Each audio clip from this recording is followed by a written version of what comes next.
morning. My name is Siedek. I work in the microfinance unit of the European Investment Bank here in Luxembourg. I'm excited to see you all here to learn about integrating gender mainstreaming from the client all the way to the board. I see some familiar faces in the room, not many, and I can already imagine that the door is going to open many times because people are probably just getting coffee and are trying to wake up. So I need to, I need you to get moving, but perfect. So the European Microfinance Week organizers called me and asked me if I wanted to facilitate this session. And the first thing that came to my mind, what? Gender again? And this year in 2023, we have 4 sessions out of 40 on gender, a topic which we discussed last year, like many of you were probably sitting in the exact same room discussing the European Microfinance Award, making financial inclusion work for women already. So it feels unfortunate to me that we still have to discuss this so many times, even though it's such a brain-dead question to me. We, women, are 50% of the population, so 50% of loans outstanding should be to female borrowers. But we're probably far from that. Further, when they called me, I was thinking, what has all been happening in gender over the last years? And then I was surprised because there are a lot of things going on with regards to gender. I mean, first of all, it's probably one of my favorite, and if not my most favorite topic with regards to access to finance. And the whole discussion of lending to women got traction over the last years. And at least for me, it sometimes feels like if you want to specifically target women with your operation, it feels like speaking English in a recruitment process. Everybody can do it. So it's not really an attribute anymore. I might be a little jaded because I work at the European Investment Bank, and we try to integrate gender indicators in all our operations. But I think you see, it might already be going mainstream. So as I said, on the funder level, and here I'm mainly going to talk about the EIB context because this is an environment I know best. We have these indicators for all our operations, and they are normally easy for us to reach in the microfinance unit because traditionally microfinance has been targeting women predominantly. For my colleagues working on standard financial institutions, it's often even difficult to reach 30% of clients being women. In 2022, we financed 720 million through financial institutions across the globe that significantly contributed to gender equality and women's economic empowerment. So this is already a quite significant volume of money flowing to women. But you also have private actors like the Bill and Melinda Gates Foundation making gender one of its focus areas and works to accelerate progress towards a gender equal world.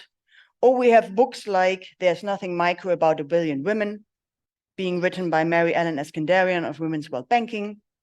And then evidently we have the institutional level, which is probably the most important because here we have the main contact with the end client. We see individual programs like the Super Women program at Centenary Rural Development Bank of Uganda.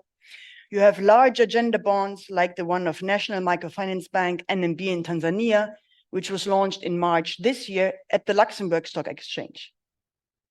All going to women. So it seems to be already going mainstream. So I had not thought about it so explicitly, but there seems to be a lot of things going on.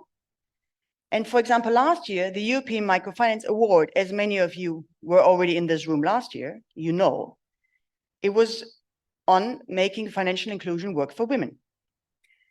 And it brought the topic into the limelight. And it is even more exciting that the Financial Inclusion Compass 2023, my apologies, launched this week, cites women empowerment and gender equality as the second most important topic for respondents' future priority areas.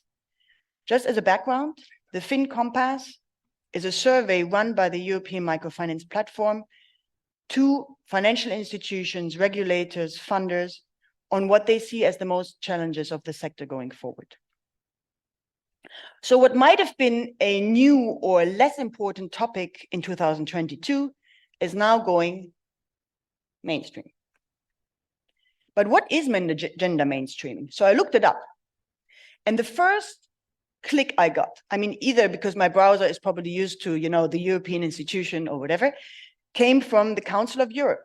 So according to them, gender mainstreaming is the reorganization, improvement, development, and evaluation of policy processes so that a gender equality perspective is incorporated in all policies at all levels and at all stages by the actors normally involved in policymaking. It's a sentence covering 4 lines, as usual with us.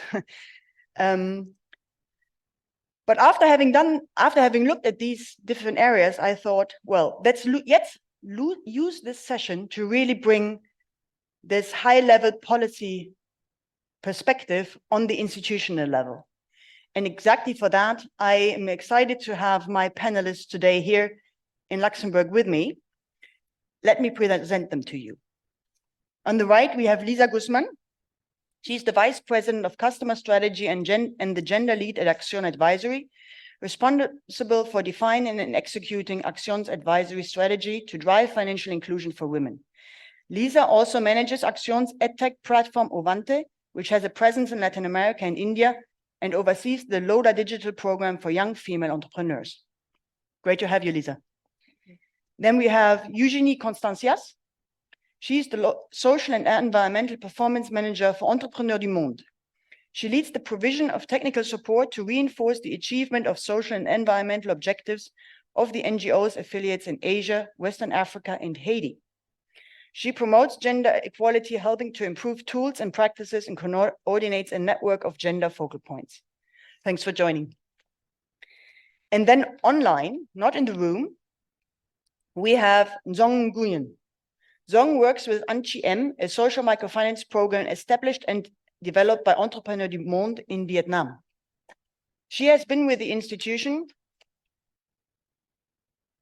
for 10 years, which has provided her with a deep understanding of the ethnic minority women living in mountainous areas. Duong, thanks for being with us today. It might be later in the day for you, but we are still, starting our day here, and I hope everybody is going to be waking up soon. And then last but not least, we have Esteban Altschul. Esteban has 2 heads. He is Accion's Chief Operating Officer, managing and leading the organization's strategy, execution, and global operations. Additionally, Esteban is President and Chairman of BancoSol in Bolivia, the country's leading microfinance bank. And Esteban is the first recipient of the UN Women Award in Bolivia in 2023, awarded for the bank's achievements in women empowerment. It's great to have you back in Luxembourg. So let's start. So when we prepared as a group on how would we attack this question of gender mainstreaming, we thought we would look at 3 different pillars. First, we would look at gender-blind financial services, failure to meet women's needs.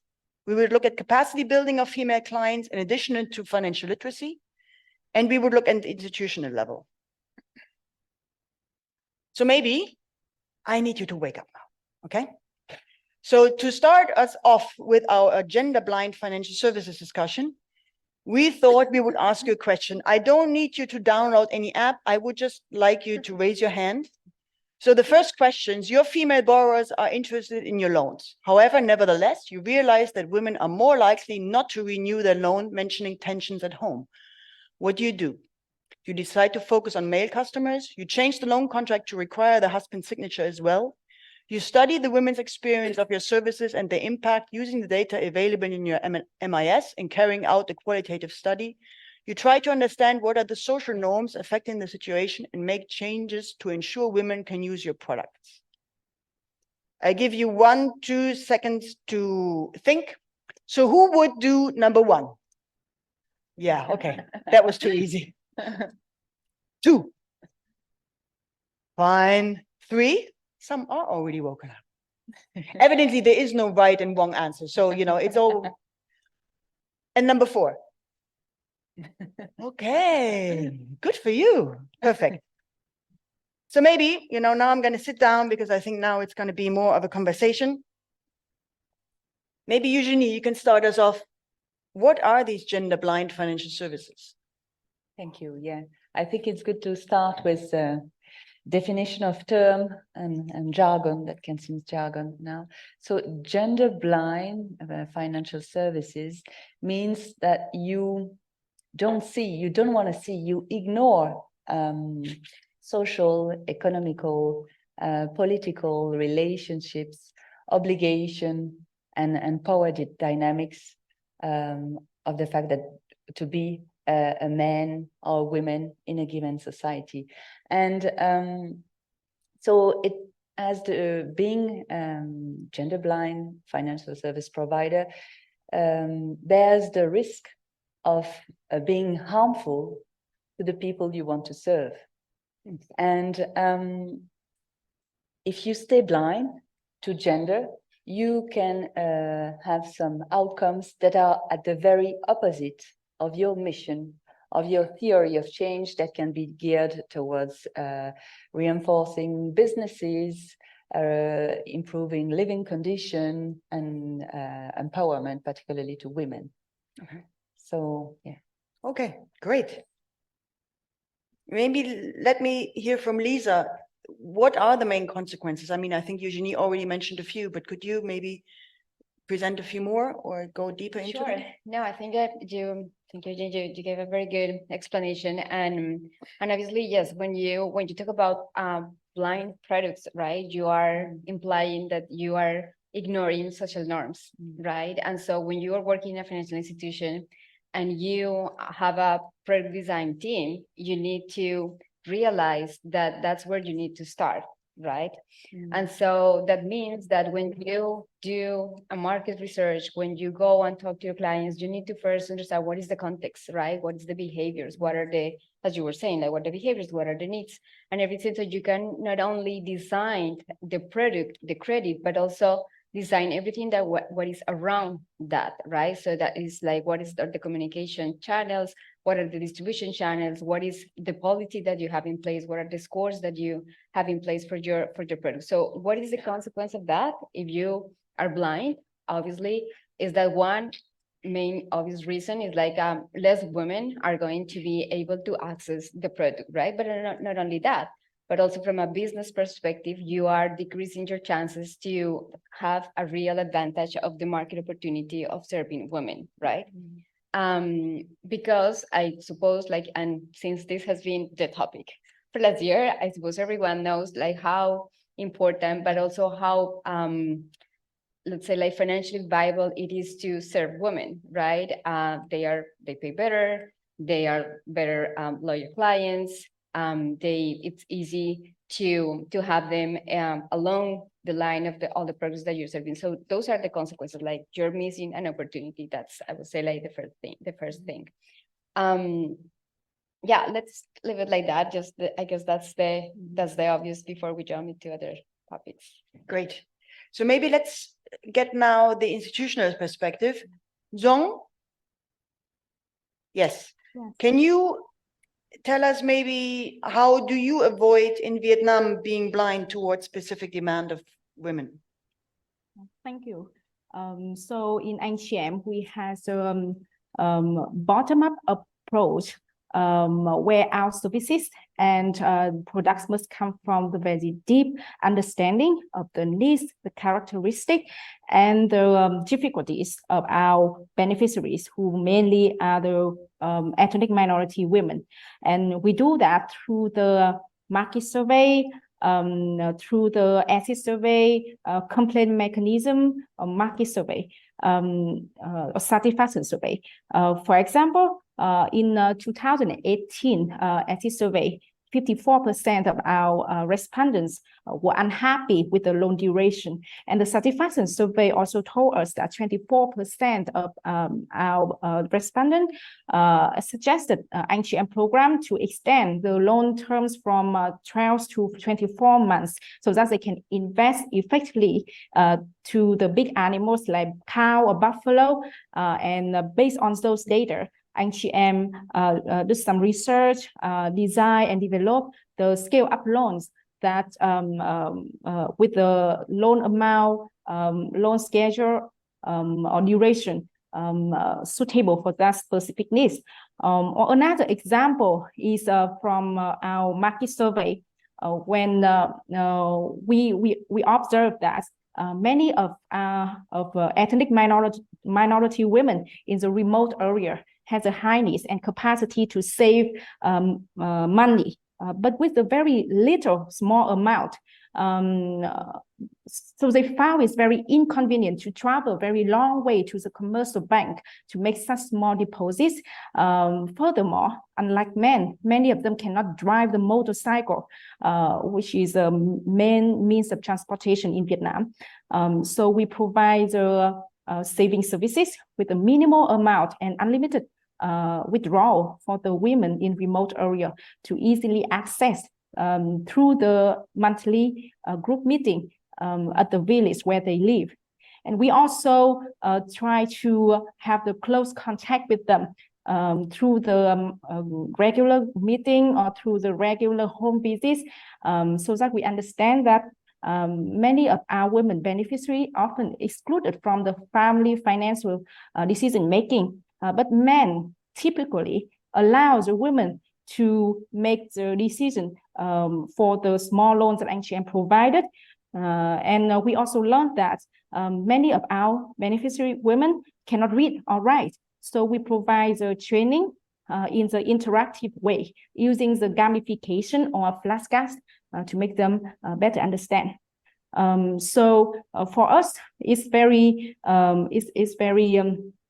favorable for us to get the strong technical support from entrepreneurs Duong, from the capitalization of their network. But the key important things that make it work would be come from to understand the context, the aspiration, and the difficulties of our beneficiaries, women. Yeah, thank you. Interesting. And something just came to my head because we have the Africa Women Rising Initiative, which we're implementing with African financial institutions. And one of our counterparts is Centenary Rural Development Bank in Uganda. So we visited them and asked them, well, so how is the project going? And they were like, well, we also did this market survey that Duong also just mentioned. And we were like, okay, and what were the outcomes? Women, they were looking at the loan officer visiting women. And I was like, oh yeah, so I would assume they would want to be visited by female loan officers. And they're like, yet exactly the contrary. They want to be visited by male, specifically male, because the women are too hard on women clients. And I was like, what? I mean, that was so surprising to me. I would have always thought that for a woman client, a female client, it's more comfortable to have a female loan officer. But no, based on the market research done in Uganda, they want a male loan officer. Interesting. Esteban, share with us some of your experience in BancoSol, Bolivia. Thank you, Hannah. Great to be here. And first, I want to pick up on, I want to get to the how and what we do, but I want to start with the why.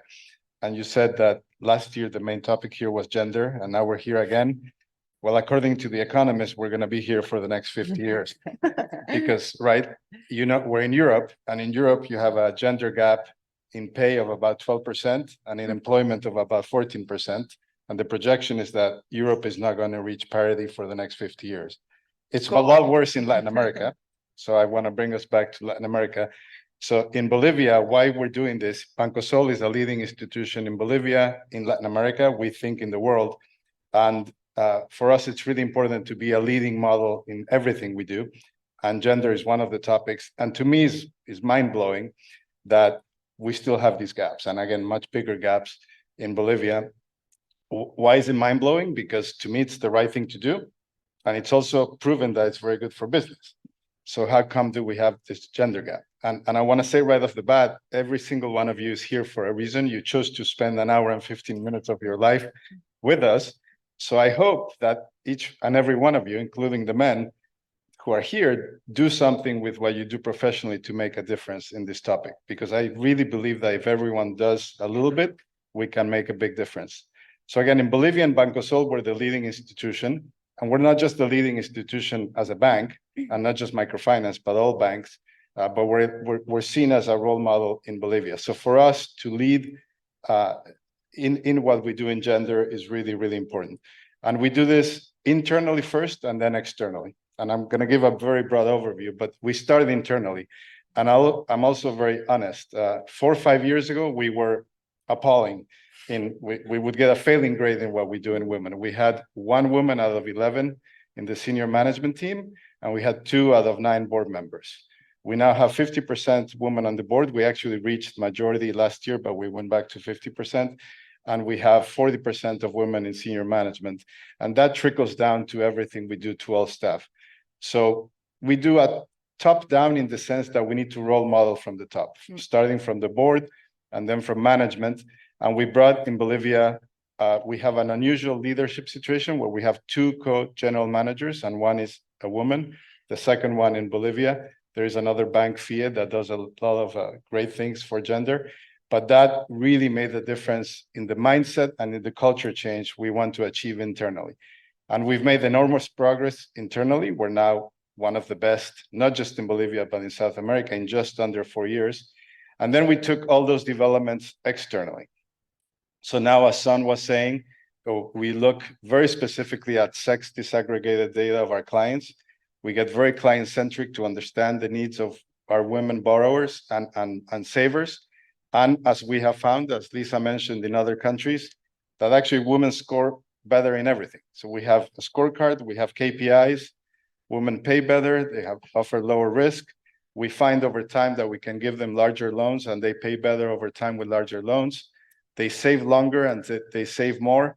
They're more loyal. We also can offer cross products to women more easier than to men.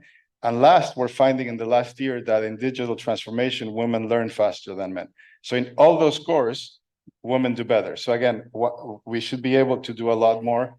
The last thing I'll say, just to start off, a couple of months ago, we worked closely with many multilaterals, and we issued a new program called Avanza Mujer, Advanced Women, that specifically has 4 components. One is on our loans, credits. We have 200,000, almost 200,000 women borrowers in Bolivia, and we have 500,000 savers. We serve 20% of the economically active female population of Bolivia, and we design products specifically for them. So again, on the loan side, we have loan products that have longer maturities, for example. On the savings side, we have higher rates and lower rates of borrowing, so they can borrow easier, but they can also save better. And then we provide significant amount of training to our women entrepreneurs. And we also created this new program that creates networking where they can share experiences with each other, because we also believe women can create a multiplier effect in society, not just in their families, but in communities. And we have found it not just interesting, but very empowering, where women can teach each other and learn from each other. So again, those very customer-centric products designed for women are more specifically what we've been doing more and more recently. Great, that was a lot of information. Wow. When I was preparing for this panel, and I also needed to get up to speed on all the definitions, I came along a term, gender neutral.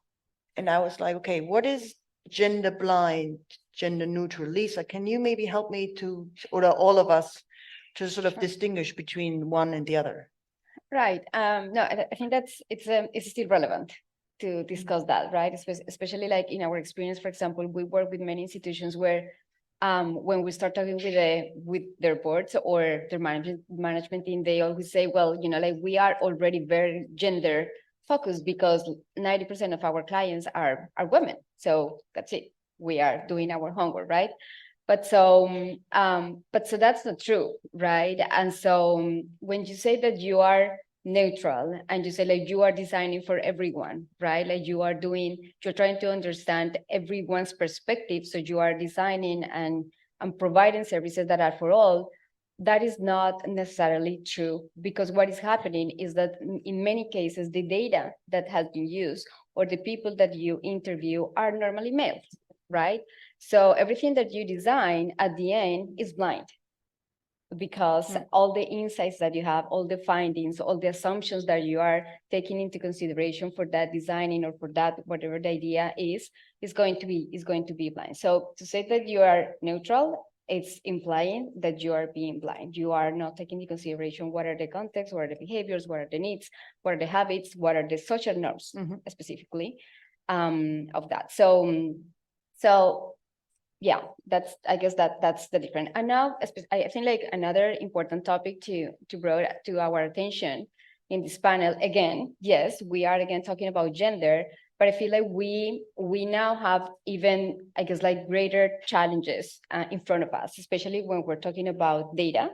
Sex segregated data is a very good first step, but also when you think about like what is happening and what is about to happen with artificial intelligence, for example, with all the machine learning models that we are putting in place, with especially with new actors like fintech or platforms, this is a huge challenge and it's a huge risk that we have as industry in front of us, because as you can tell, obviously all the data that has been used is data that has been captured for the last, say, 5-10 years through the use of mobile phones, through the use of the internet. And guess what? Women are not using mobile phones or internet at the same rate as males have been doing that in the last 10 years. So all the data that we're using today to produce those new machine learning models, all the new algorithms that we are using, all these new like services, the way in which we interact with customers are biased. So if we don't pay attention, right, to being intentional, not neutral, but intentional or even transformative with everything that we do, especially with data management, we are ending just perpetuating the bias. And so maybe it's not only 15 years or 50, but who knows for how long more. So I think that's an important consideration to have. Wow. So unfortunately, we need to move to the second topic, because I have a feeling we could probably spend a lot longer on gender blind services. It would be great if you could keep your question until the end. We're going to have a session, you know, or part of the session at the end where we can take all your questions, maybe write them down so you don't forget them. So next one we are talking is, yes, capacity building, you know, capacity building of female borrowers and what impact it can have. So again, you know, a little quiz, just the question: a young female borrower can't repay her loan some months after she got married. What do you do to better understand the situation and find solutions? A, you go and visit her while her husband is away. B, you discuss directly with her husband. C, in the future, start offering capacity building services, social advocacy, and individual counseling. There's no right and wrong, evidently, but okay, number one. Okay. Number two. That was easy. Number three. Okay. So you have been woken up. That's a good thing. So maybe, you know, having heard from a lot on the institutional side, maybe now this time we start on more the network side. You know, Liza, with your experience at Accion, with regards to capacity building to your female clients, what part of your research has been very relevant? Yeah, I think still again, capacity building, another topic, right? Like forever, but it is still relevant, right? And not to talk about the obvious, you know, gap on financial literacy, which still is, unfortunately, in many of the countries that we work. But more than that, and more specifically talking about female, in our research, one of the common topics that we have found across the board is how female women, regardless of age, are really eager to get support, are really eager to not only know about a topic, but like to feel that they are part of a community, that they feel that they have somebody to go and ask, right? So that's one thing. So with that finding, one of the things that we have done in our programs when we can, obviously, is that we not only provide, you know, the knowledge, the content, you know, like this is a platform, this is how you do this transaction, like this is how you know, take care of your data privacy and all of that, but also we are integrating components on self-confidence, agency, how to make your own decisions, you know, how to do your own self-assessment too as a woman, like all self-assessment, like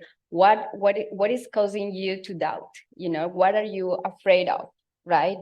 And so those, I would say, like, yeah, personal topics or soft skills, I don't agree with that name, but anyways, like those soft skills are important for people. So in our experience, as I said, like in everything, in all the programs that we are now building, which are, you know, to be delivered through the products or the channels or the services that are in the institution, we are also trying to also provide some sort of like mentoring program, coaching program, community opportunity for women, for them to feel more supported. Obviously, this varies from countries, from segments, age, etc.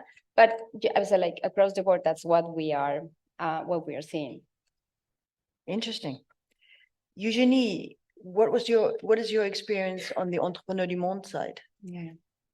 Well, within the microfinance institution that we have created, and such as Accion, which is a very good example, capacity building is really part of the social microfinance methodology that we have put in place. So we have developed this methodology to address access barrier of very vulnerable people. And within this category, we find a vast majority of women that for different reasons cannot access traditional financial services, even cannot access typical microfinance institution, because they are not in the capacity to provide collaterals. They are, it's not possible for them. They have a limited mobility. They stay in their village. They stay in the community. So to reach out to a financial institution, and they have also literacy barriers. So the methodology we've developed is a combination of financial services with capacity building services and other services. It's a methodology that we call a group methodology, but with individual liability, where mostly women, they group together, on average 25 people, and they meet on a monthly basis together with the field officer of MFIs, where they can do financial transaction, but also they can attend, there is a training at each meeting. And we have noticed that female beneficiaries really appreciate the fact of being within a group and attending a training on different topics, such as the management of their business, how to make the most of the loan, how to save, how to separate family budget with the income generating activity budget, but also social and health topic, relationship, husband and wife in the household, gender-based violences. So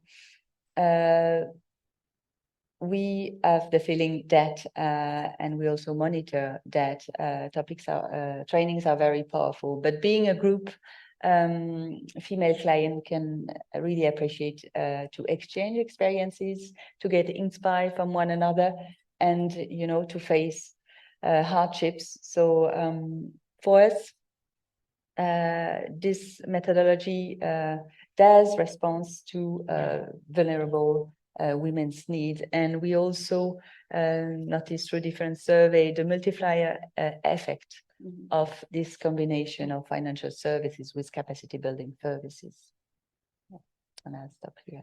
Wow, I feel that, you know, I mentioned earlier that we also at the European Investment Bank, we have this, you know, Africa Women Rising initiative, but I have the feeling we can still learn a lot from these network organizations, because you often have much more you own or you invest in these counterparts. So you learn much more from them. So I think, you know, maybe we can tap into your knowledge when we design our program going forward.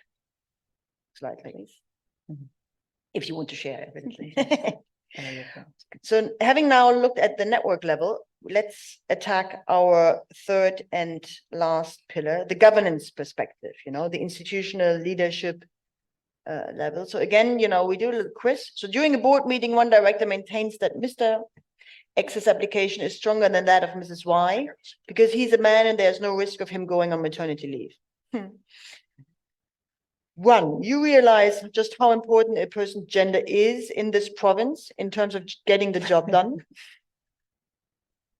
You diplomatically remind the manager that the candidate's gender is not a skill and you plan a discussion to go back over the profile of the two candidates. You reply that you find this remark sexist and that you wonder how he feels about beneficiaries who are 90% female and moreover from ethnic minorities. At the same time, you suggest opening a day nursery next to the office. It's probably how provocative you want to be, but again, there's no right or wrong. So just, do it the last exercise. Who's for number one? Fine. Number two? Yeah, we'll probably do the same. Number three? Yes, exactly. Perfect. Esteban, what is your institutional perspective with regards to gender equality? And how does it affect the governance of BancoSol? Thank you again. I think I just expressed some things earlier, but for BancoSol, it started at governance in terms of making the changes we needed to make. We've always had, for the last 20 years, at least one woman board member, but one or two is not enough. And starting, first of all, to change the representation of the board and who we bring to the board was very important. Another stunning statistic for me, as I've learned about this topic over the last few years, I don't know if the audience is familiar. I don't know if you can guess, it's not a trick question. How many banks and financial institutions in the world have more than 2 women members? 80% or more have 2 or less, and thousands have 0, including in the US, which is again stunning. So if you start with the leadership of the institution starts at the board level, and that's where the changes started. And then, as I explained earlier, I'm not going to repeat the changes that went to management. But the other part that the board and shareholders can make a big difference is in the overall strategy of the bank. So in BancoSol, and we've been collaborating with the IB on some future plans and ideas, we are about to issue the first gender bonds in the country, in Bolivia. We are working with the Inter-American Development Bank. We hope to do that by first quarter next year. And what's amazing is we are ready to do it. IDB is ready to do it. We have funders. And unfortunately, the government is the one opposing for political reasons, not because of gender reasons, the issuance of the bond. So we're working hard with the government. We're optimistic it will happen. But it shows, again, the significant norms, if you will, or biases that come into play. So that's a challenge we have that we will overcome. But why for us it's important to do gender bonds is because it would be, again, a leading statement in the country and in the region, in all of South America, to be among the first in the country. Gender bonds, as I'm sure you know, but I think it's important, they obviously rely on the institution to then implement programs that are new and innovative, pro-gender, and that dedicate more resources and funding for women. So these bonds that we hope to issue, we fully intend to issue pending regulatory approval in early 2024, will be about $50 million dedicated all for gender. And that's, again, one of the roles that the board has in order to implement that. And for future planning, but just to share again openly in the room, we hope over time to do the same thing in Europe. And we would love to be the first Bolivian bank to issue gender bonds in Europe. That will probably be 2 or 3 years from now. And again, that's an example of how the board of directors can lead the institution, be a role model internally and externally in what we do to forward the agenda of gender equality. So the gender bond, 50 million, you said, is going to be 100% going to women, or it's sort of significant using the 2x, the proceeds have to be, of course, in any organization, at the end of the day, some funding is fungible, but the net 50 million has to be all for gender, all for women. Yeah. I mean, we have something I forgot very briefly. BancoSol has 1 million clients in a country whose population is 10 million.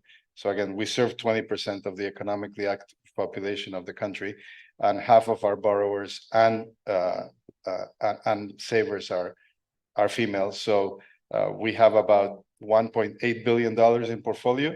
So about half of that goes to women. So 50 million is actually very doable. But Yeah. it will change the balance. So we will be able to go to about 52% on the female side and 48% male.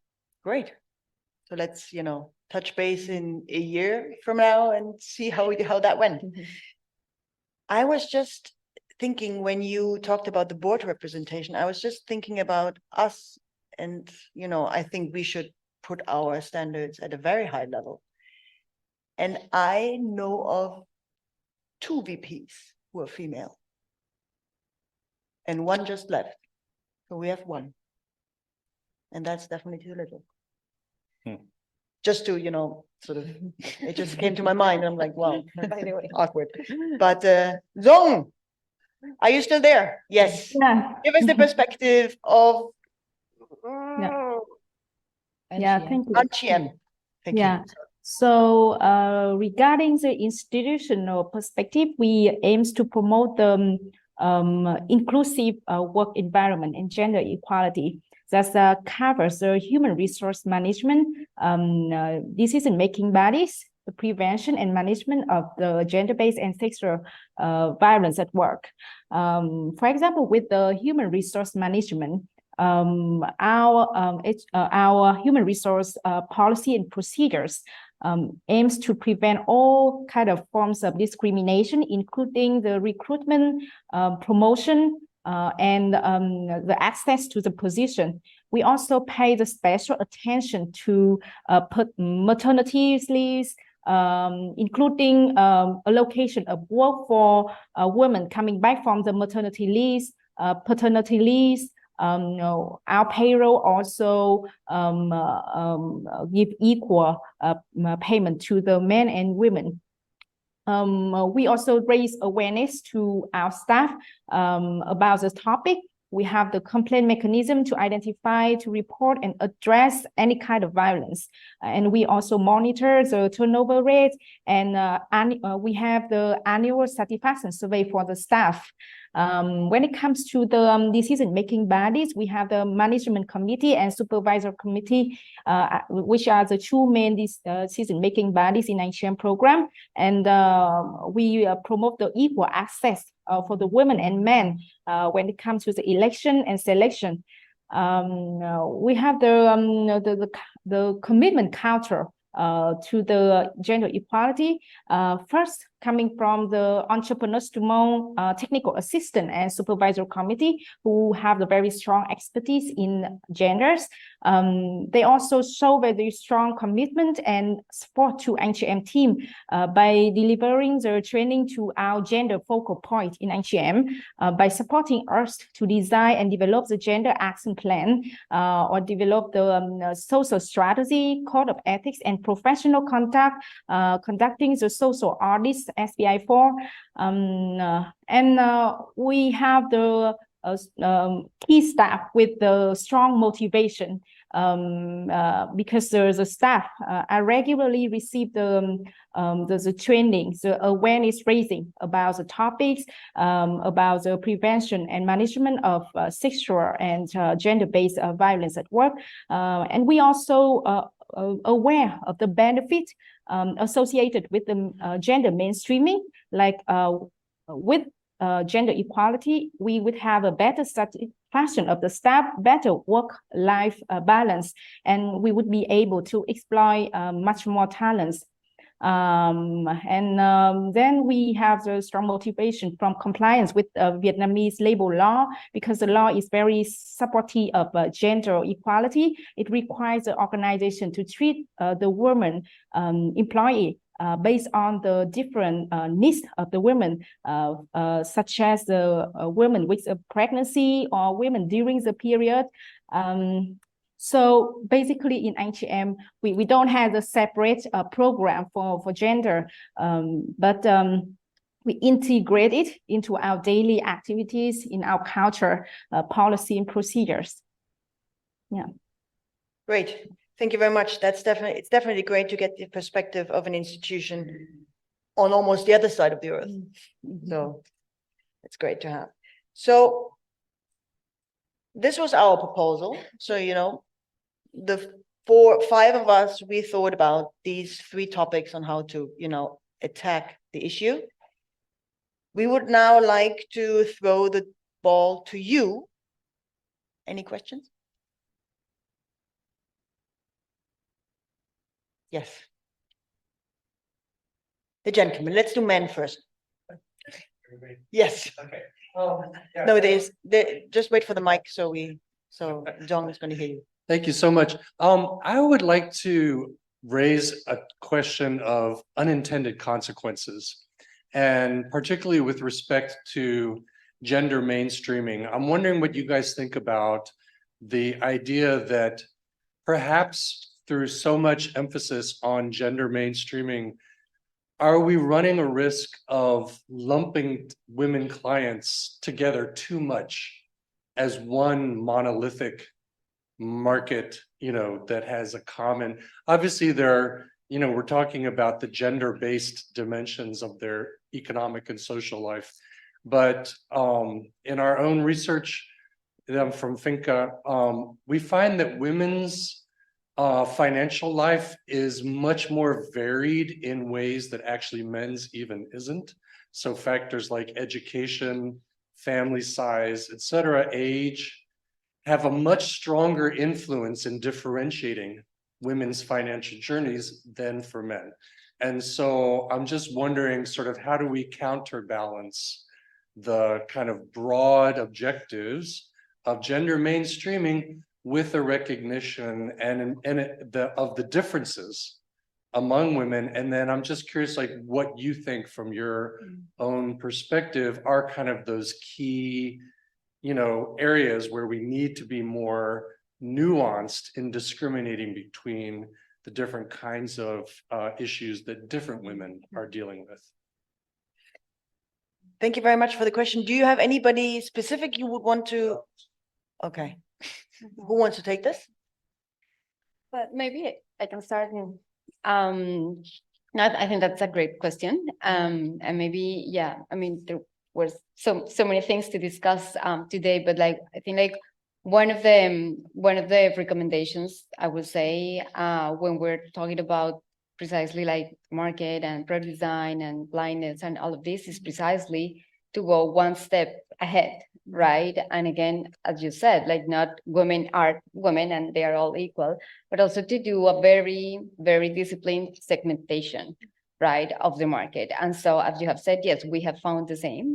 We cannot assume that because all are women, so all have the same needs, and especially in our case, what we have seen, depending on age, obviously, depending on rural versus urban, that's another, and then depending on level of education and empowerment in general, right? So for example, we have yeah, maybe BancoSol is the best example for that, but we have or the bank has identified those nuances, right? Those specific characteristics of women.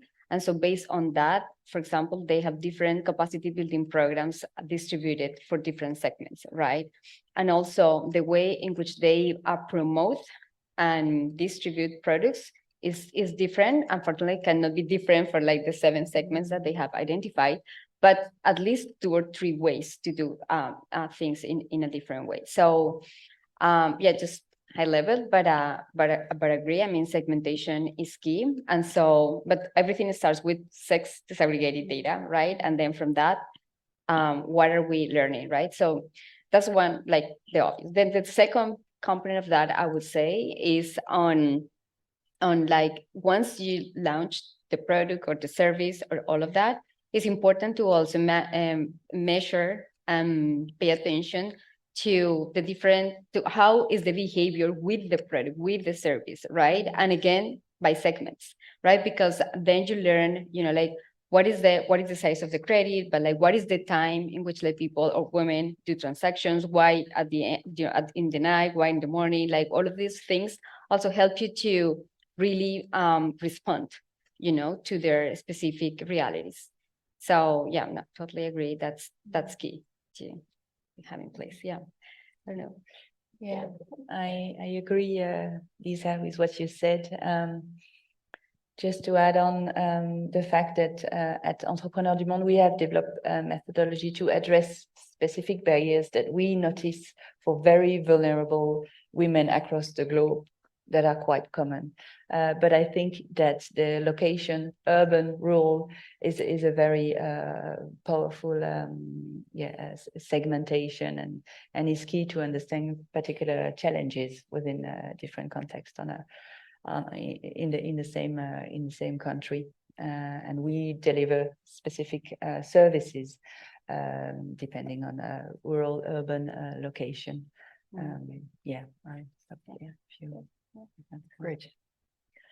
I think there was another question just behind. Yes.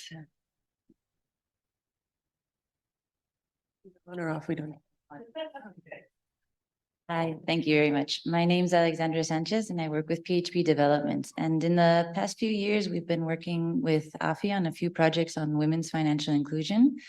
And through these projects, we've done some interviews with their member institutions. And actually, I actually saw some resistance through some of the interviews. I wouldn't say maybe resistance, but they see like now everything's gender. And it came especially with some men. And I wanted to know, maybe with BancoSol, how have you guys managed the communication and the implementation internally with your mainstreaming plans to not alienate the male employees, but actually get them on board and get them as allies? Yeah, very, very good question. And it has not been easy. And as I said, we have for many years been behind, and we faced exactly what you said. I would hear from top management saying, no, of course we don't discriminate. We just pick the best. And we can find women who are equally qualified.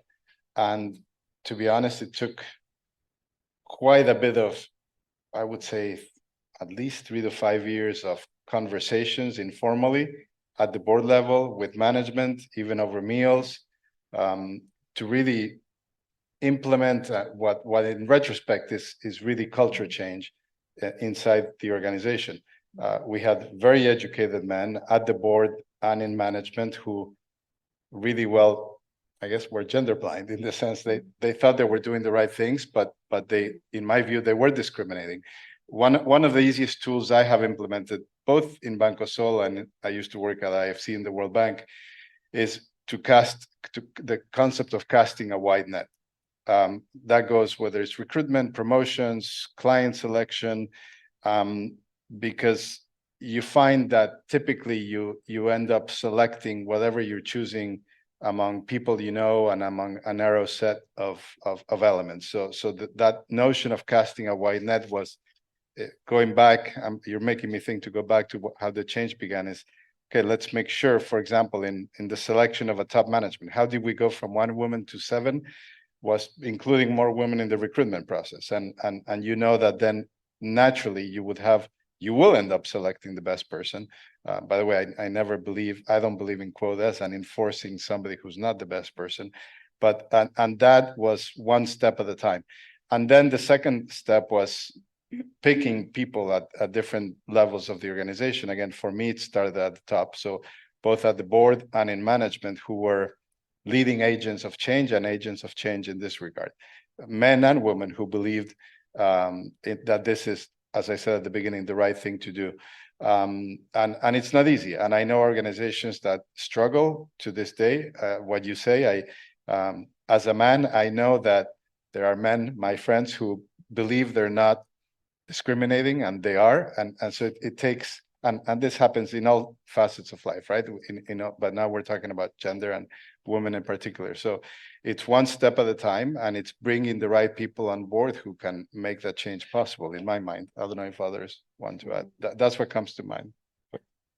No, I agree. Maybe just to share that one of our partners is a bank in Chile, and they were sharing exactly that experience, that they were having a little bit of pushback from their female staff, male staff, because why only women? Like why is all this about?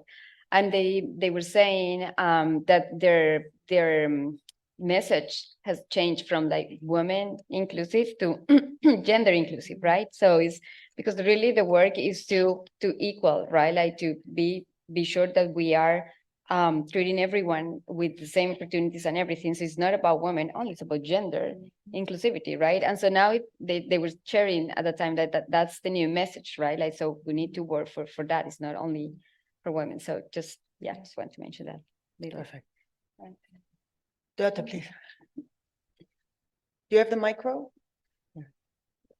Yeah, just want to add that male Oh, sorry. engagement is key, and we are happy that within the network of gender focal point that we have in the institution of EDM's network, we have a third of male colleagues.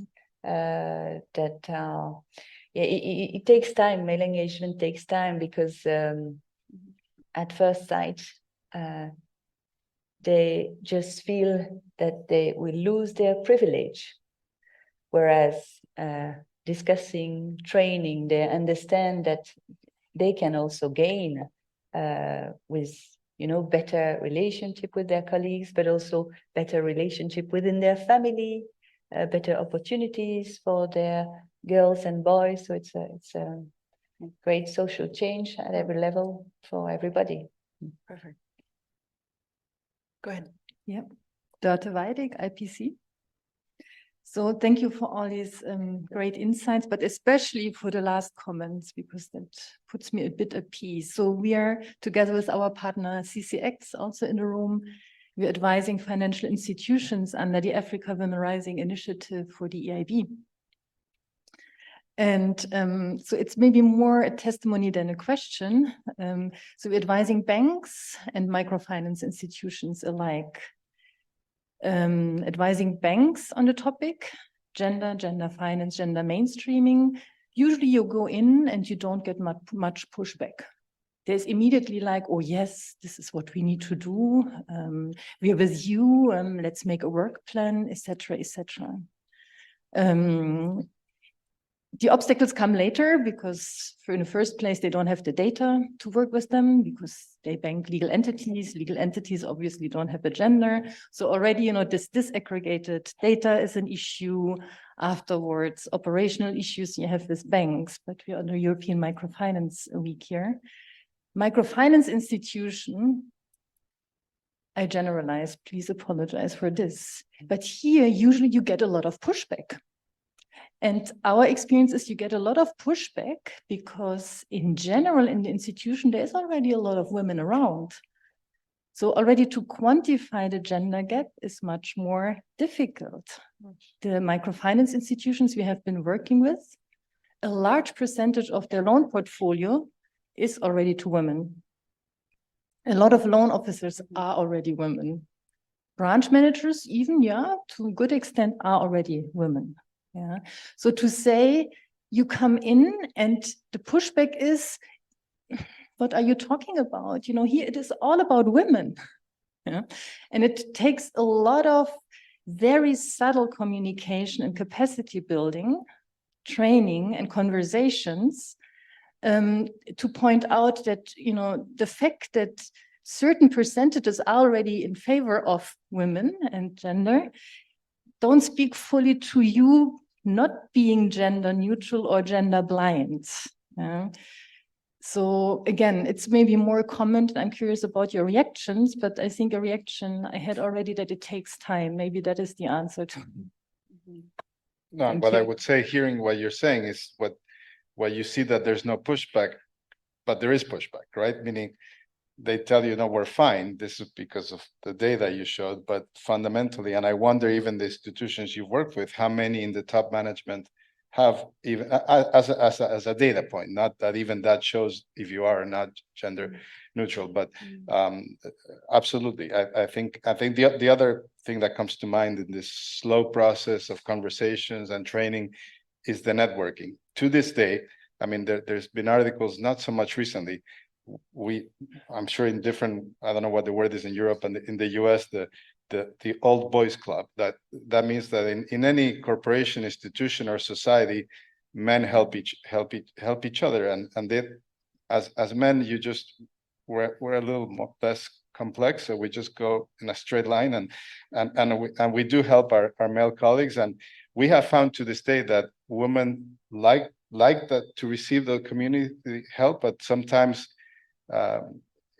the help is welcome to create networking among women, whether it's informal or formal, so that women help each other out as well. Because the other thing that we found stunning, this goes inside Accion, I'll share, and also inside BancoSol. And Hannah, you made a point about how women, I forget what was the data point of women's bias towards themselves. I think you probably all know that depending on the country, but anywhere from 60 to 70% of women prefer male bosses than female bosses, which is a little bit like what you said about clients. So there's a lot of work to be done across the board to make those changes possible. But again, those formal and informal trainings and conversations are fundamental.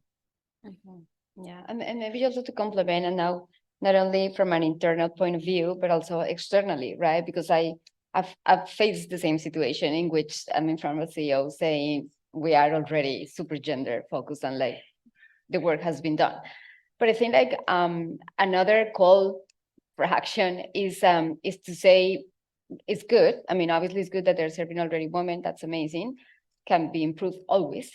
However, I feel like the call is also to move from being intentional, which is that, to be transformative, right? And so the question is like how we in this industry, how them in their leadership positions and institutions have the responsibility and the capacity and the influence to transform the social norms, right? And to transform society. At the end, that's the point, right? And so to that end, for example, unfortunately, not for every case, not for every project and in every country, but every time that we also almost force or influence to do something else, right? So it's not only about the credit, right? It's not only about the savings, but it's also about like, how can we recognize the work that women are doing in this community? You know, like how can we go and do that? How can we, in the capacity building programs that we have in place, how can we also talk to men, you know, about like, how do you manage responsibilities at home or things like that, you know? But so just the message is like, it's not only to be intentional. I think like, again, and being this the second year of gender topic here is now moving from intentional to transformative. And then we will see impact. Do you want to add or? No, I wonder if Duong wants to react or maybe. Duong, do you online, do you want to react to that question as well, or? So in my opinion, when it comes to gender mainstreaming, we should look at this not just as a moral, social or responsible movement, not just like the right thing to do, but also it's like the good things to do. It's like the financial smart financial smart decision to have the gender mainstreaming. So I think there should be more research and more evidence to demonstrate the economic and financial benefits of gender mainstreaming, and to prove that there's no trade-off between doing the right thing and being profitable, and organizations, the investors would thrive, promoting the values of gender equality, leading to the financial success and doing good for the society. Great. Yes, Nicole, there's another one. Where's the mic? What?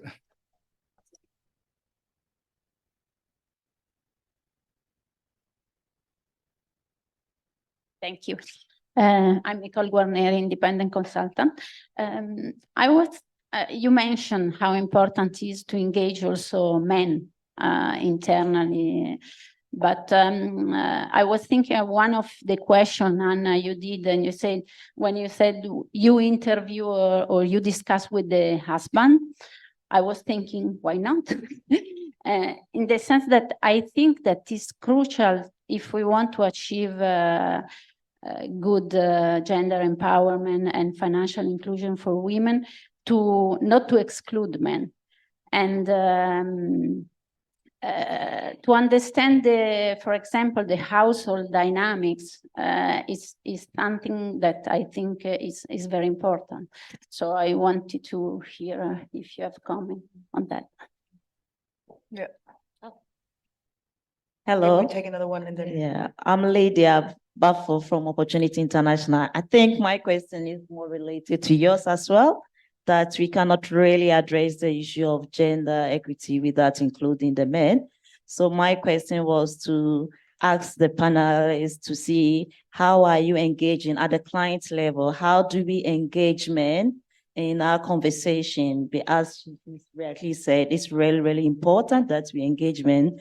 And what are the potential pitfalls, if you've done it before, that you, or backlash that you've experienced, and how do you deal with it practically?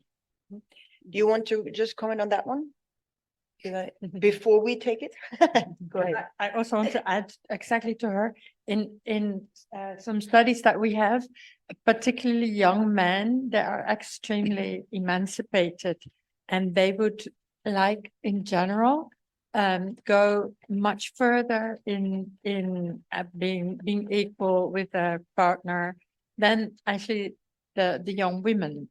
And I feel that there's sort of the dialogue is a little bit blaming men and suggesting women are sort of a victim.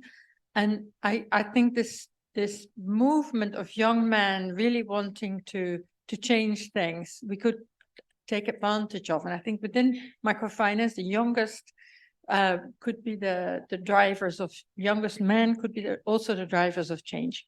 Okay, Wait, maybe we. Okay, maybe we let them answer. They seem to be. Hi, good morning. This is Ashfaq from Pakistan.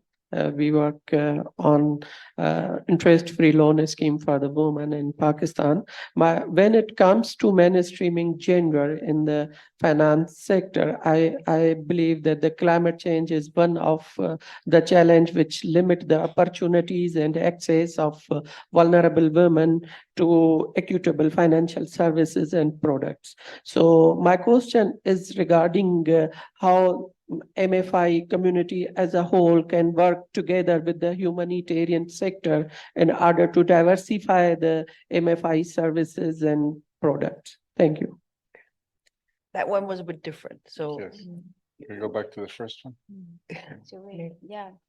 No, I think like, I mean, more than but questions, I feel like we all agree the fact that like we can not only embrace the problem from one gender, one sex. Like obviously we need to have a broader view and include male. In our experience, I guess like what we have done, for example, just to share with you, is like we review all our capacity building programs that we have put in place for the last 5 years to make sure again that that men were also put in a different place, and in a different. Yeah, like exactly, like changing the stereotype, right? To have like balance with that. Just to give an example, but to say like, I guess like we agree. Yes, that's another way to do it. I think that we still need to be creative on how to do that. Because agree, like young males are a very clear target, but still, I don't know how much of the society is still, above 45. And in most cases, at least what I've seen the data of our partners, in most cases, their clients are at that age. Yeah. So I guess like both, we need to work on both segments. Yeah. Who takes the question on climate?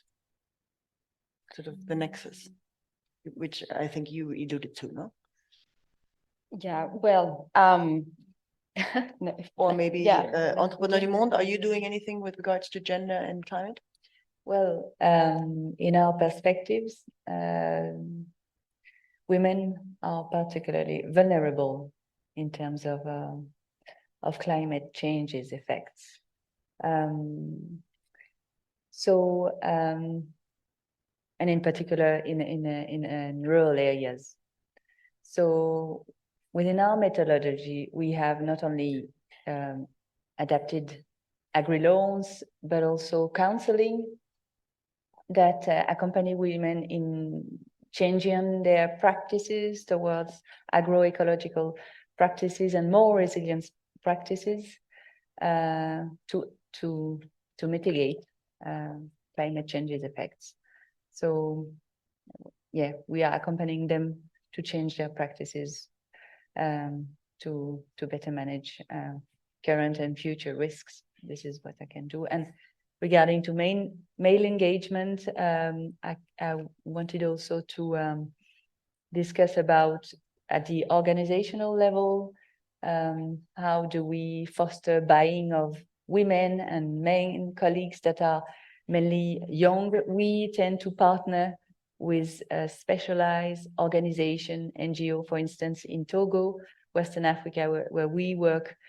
We are closely working with Men Engaged, the Men Engaged antenna that has very powerful campaign and trainings, and both women and men colleagues are very willing to exchange, to have some debates on that, and yeah, and to build the tomorrow's society. And yeah. Wow. Unfortunately, it's 10:15 and it's early, and I would definitely need the next coffee. So plus I'm going to soon see Gabriela in the back, you know, making me signs, and you need to stop, you need to stop. It was a great panel. Thank you very much. I mean, at least for me, it was, you know, very thought-provoking. And I love for our, you know, TA conceptualized person, Emma, to be in the room, because I think there's a lot of things we can learn as EIB from the network organizations on how to design our Africa Women Rising Initiative 2, maybe, together with our technical service providers. And something will not, but I guess now the question that really comes is, well, gender mainstreaming, now we're done, right? So now, but I guess, and I really liked Lisa's term, so from intentional to transformative. So we now have to, you know, take it one step even further. And thank you very much to all of you coming so early in the morning. And evidently we'll be downstairs having coffee, so feel free to, you know, not just and request for more. Thank you very much.